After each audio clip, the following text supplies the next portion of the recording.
Hello and welcome back to the days 8 through 10 update on my lightning arrow journey. And I made a little progress with the bow. So it was actually significantly easier than I thought to hit the T1% fizz. I found out there were some alternate crafting methods where I wasn't going to have to double perfect exalt slam in order to attempt to hit at least one of the modifiers. And I ended up using a lot of whittling technology. So using accuracy, flat accuracy to block. I'm going to have some clips. I guess I'll put them in here. I have 1,001 Chaos Orbs saved up to roll this. Hopefully T1% fizz. I don't know if I'm going to hit it. I'll probably speed up through most of it, because I'm going to try to take it as slow as I can. We hit it! Oh, yes, dude. Hell yes. Okay, so I hit it in 802 chaos, which it was substantially lower than I projected. I've heard other people throw around other numbers. My math could have been wrong. I didn't expect it to hit it in this 1,000, though. I learned about there's some cool tech with the Omen of Whittling. To prep for the Omen of Whittling tech, I want to hit accuracy. If you hit it in a high enough tier, then the accuracy will never get removed. Okay, so I have acquired my first ancient jawbone of the process. So I'm going to turn on Sinestral Necromancy, guarantees prefix. Yep, jawbone, which is the highest level I could do, so minimum mod level 40. And then I have the Omen of Abyssal Echoes, which will allow me to reroll it one time. So I have the reroll enabled. This is a prefix, reveal. No accuracy, no mod we want. No accuracy, no mod we want. So what I'm going to do is guarantee to null the desecrated mod, and then do this process over and over and over and over again until we're out of currency. Next annulment will only remove desecrated modifiers. There's only one, which is the lightning. Okay, it removes the lightning. Still nerve-wracking. Still freaking nerve-wracking. I should have purchased more jawbones. I'm going to go do that really quick. Chuck. Reveal. Nothing we want. Reroll. Nothing we want. Okay, I have locked and loaded a few more attempts. Desecrate only prefixes. Ancient jawbone. Get rid of that. Reveal will give me a reroll. Reveal. Nothing I want. Nothing I want. Reveal. 486 accuracy. 486 is tier 2 accuracy. We're yoinking. I'm gonna put on my prefix first before filling suffixes and blocking with other modifiers to then whittle the prefix.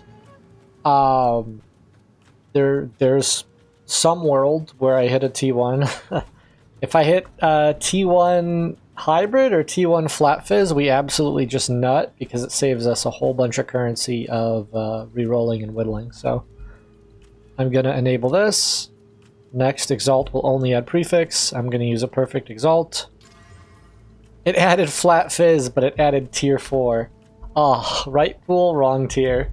Okay, I'm going to set up whittling and then I'll be back. Okay. It's lightning. Okay, each time I hover, I get to see what it's removing.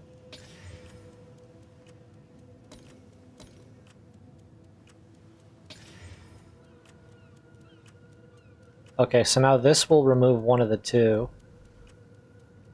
Shit, why though? Okay, so I need the prefix omen in order to guarantee the cold. You see, with whittling hovered, it will choose one of the two suffixes because they are lower required level, or whatever their set required level is lower than the tier 2 cold damage.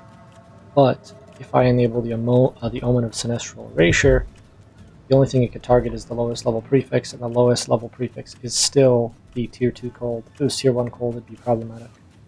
We go ahead and do this, and we hit T6 lightning. Now I can go back to whittling I actually have a perfect chaos that I'll use just because I found it. I can only hit the lightning, re-roll, hit lightning again. Another chaos.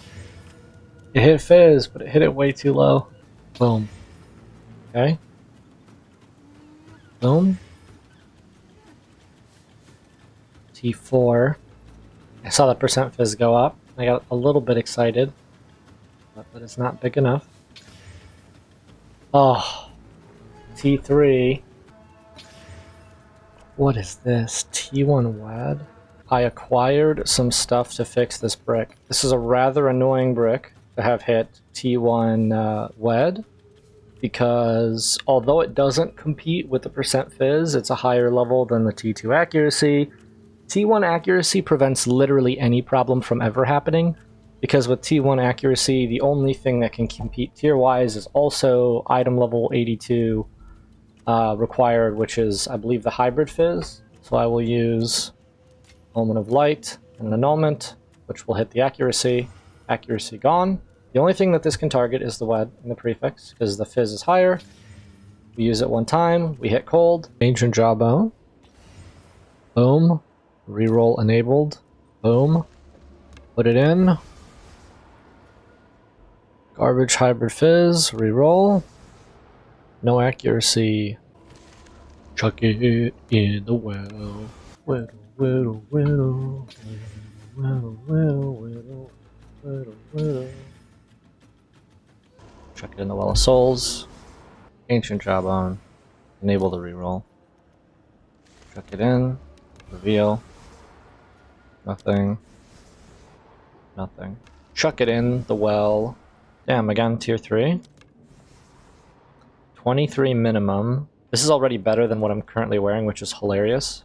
Now, those clips were, I think that was all of the attempts and the things that I was working with on the bow. Since this is effectively going to be a subtle bow anyways, I'm happy to stick with tier 2% percent hybrid, since it is...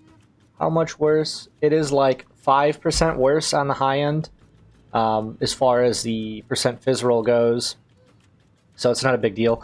I won't be settling on the flat Fizz, because that is a pretty substantial part of the total physical damage of the bow, as I had mentioned when I was going through the crafting steps. But so far, it was easily more usable than my bow that I was wearing prior, which was this one.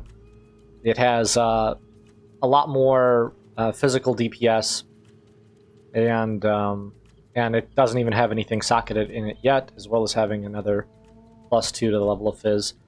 In the final bow, I may end up giving up the Onslaught when I go to switch to crit, but the swap to crit will happen alongside a crit quiver being crafted, so I don't see any use in going through all the currency dump in order to make this a crit bow before I have the crit quiver, because you want both of those things in conjunction, and that will also align with a full respec of the tree, because at the point where I want to go crit, I'm going to have to drop a lot of my...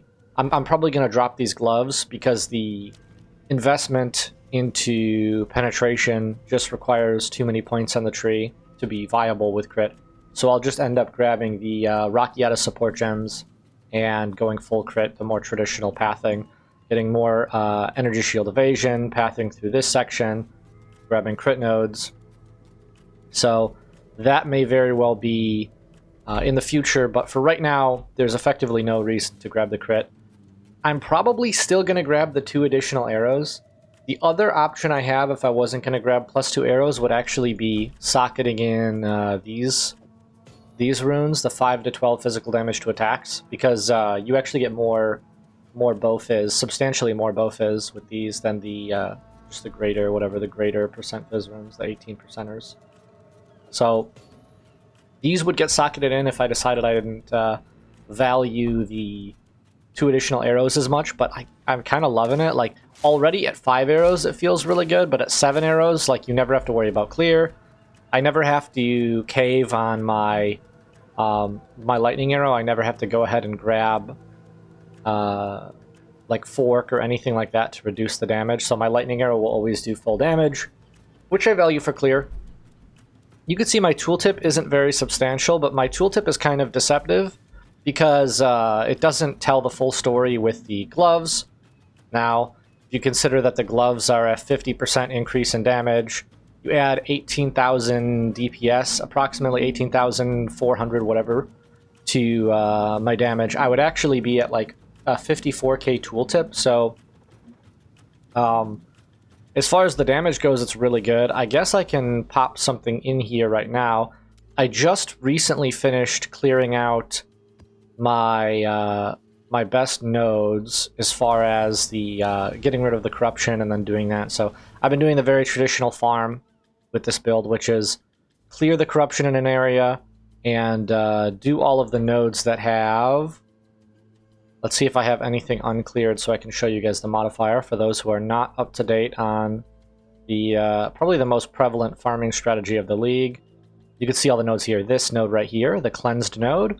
The cleansed node adds special modifiers to, or special monsters to the map, as well as having these towers that as you walk over them will give you a buff to rarity and damages extra lightning. So in those zones with juiced waystones as well as overlapping towers with tablet modifiers, you can get some pretty insanely juiced monster packs that then get all scaled by your rarity, quantity, all that, what have you. So that's what I've been farming. Now I have been slacking a little bit on my farming. A small aside, a small tangent. I should have been farming more, but I was playing the new Lethal Company ranked mode, which is super fun. It's the most fun I've had in Lethal Company. So I kind of missed out on 2 days of farming in the past like 3 days for this update.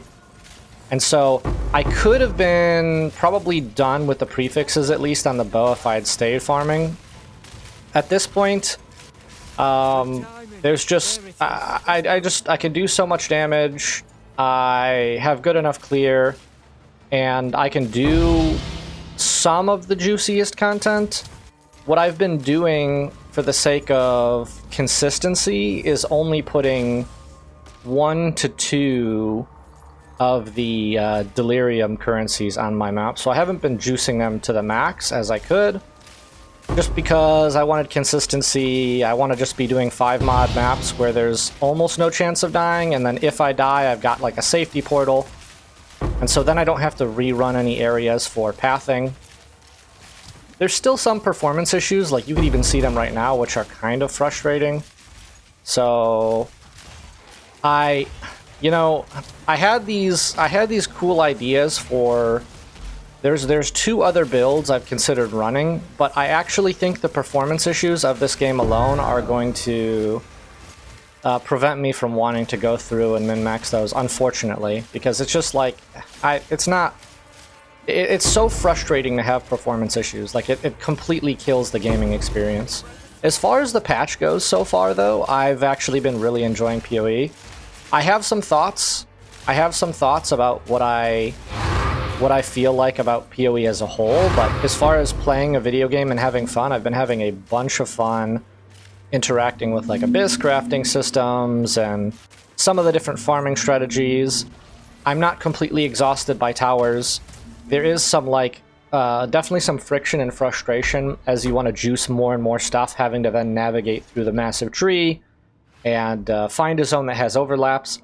I found a zone that had like an isolated tower. I don't know if I just haven't found the 1 node and the 10 around it that links to it, but I want to show you guys. I found this spot and I was like perplexed. I was just staring at it. I'm like, well, I've grabbed like 9 nodes around this thing and none of them are attached to the tower. And it's like, at this point, even if I grabbed the stupid tower, all of the nodes around it have been consumed trying to get to it. So it's like, it's not going to juice more than like 12 zones anyway, so it's like, is this even worth setting up and getting all the tablets and consuming those tablets? So yeah, there's been some buggy stuff. The pathways don't always make sense. Sometimes the pathways don't correctly lead to the place that it shows it's going to, which is kind of confusing. But game's in early access, right? That's not really the pathway stuff. Isn't really the end of the world. It's a little bit annoying that I'm missing out on juice from a tower, and that definitely adds to the fatigue of going from tower to tower and trying to set up these zones so then I can do juice content. Because obviously at a certain level of player power, you hit a point where doing zones that aren't juiced by at least 2 towers, with some delirium, with some added modifiers, it's just like there's no challenge to doing the zone, and the zone itself isn't going to provide you with a substantial amount of currency, and so it just feels like an unnecessary time sink.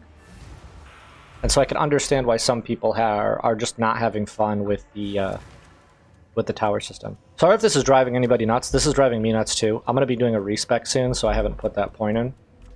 Let me show you this goofiness. Where was it? Over here.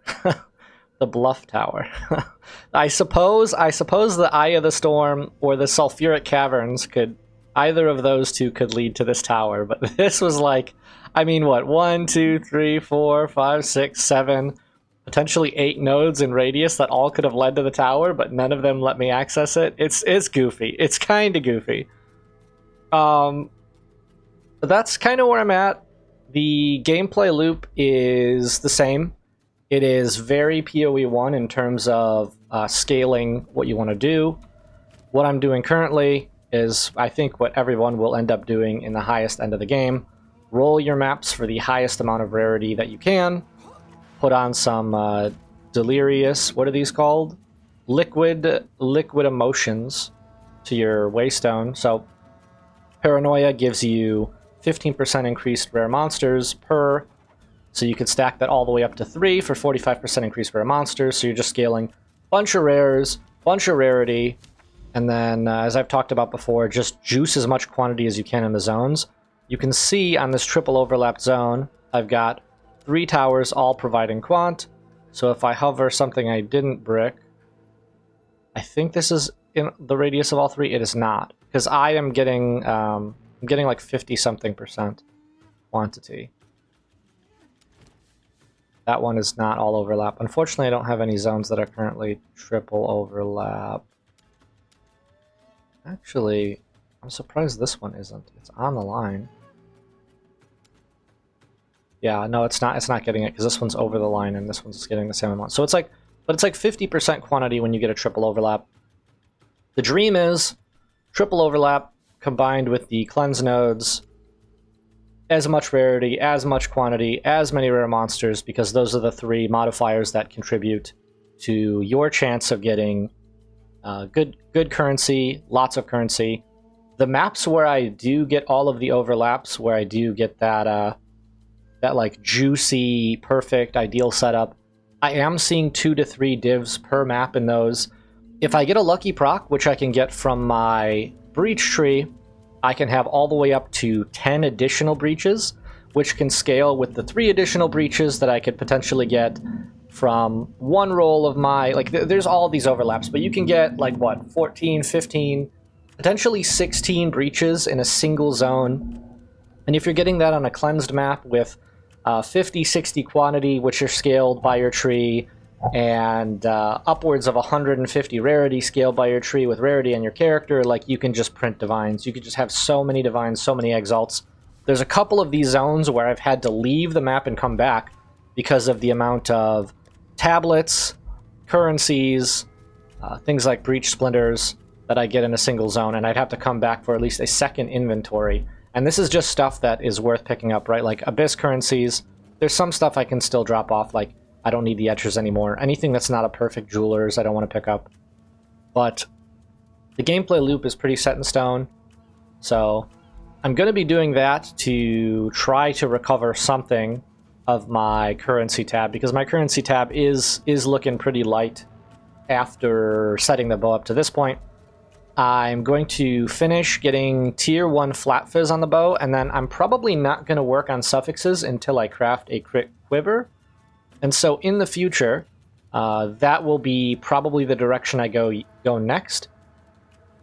If I'm not crafting the crit quiver, and also the crit quiver swap, the full crit swap is also going to include new gloves. Like I had said, I'm going to be dropping these gloves for the crit node, so I actually need a quiver craft and a glove craft, which would both be put on at the same time, and then be followed with setting up the crit on here to finalize the swap. So there's a lot of currency needed for that. In the interim, it might be worth it for me to work on crafting some gold rings. The dream stats on gold rings and gold amulets for me are double rarity, so rarity prefix, rarity suffix, all LE res suffixes on both rings, and then from there, something like life on kill, mana on kill, or life leech, mana leech. Like double leech works for me too, and if I were to attempt to craft a better amulet than this one, what I would likely do is go for double rarity, all res, and then +3 proj, and then in the prefixes, go for no defensive stats. In the prefixes, I would go for flat fizz, flat lightning, and just juice the damage even more. Because in the current state of the game, with the current power of Deadeye, if you just insta-kill everything, you don't need the defenses, right? Like, you can off-screen everything in this game with this setup, unfortunately, so that's where we're at. Like, that is the greatest defense. So those are the plans for the future. I will try to get back on streaming, but the issue has just been, like, the game barely runs as is, and then its performance when recording or streaming has been just absolutely awful. So that's it. Thank you for watching, and I guess stay tuned for what I do next on the character. I'll try to post crafting updates if there are any. Thanks for watching. If you want to see more, go ahead and hit that subscribe button.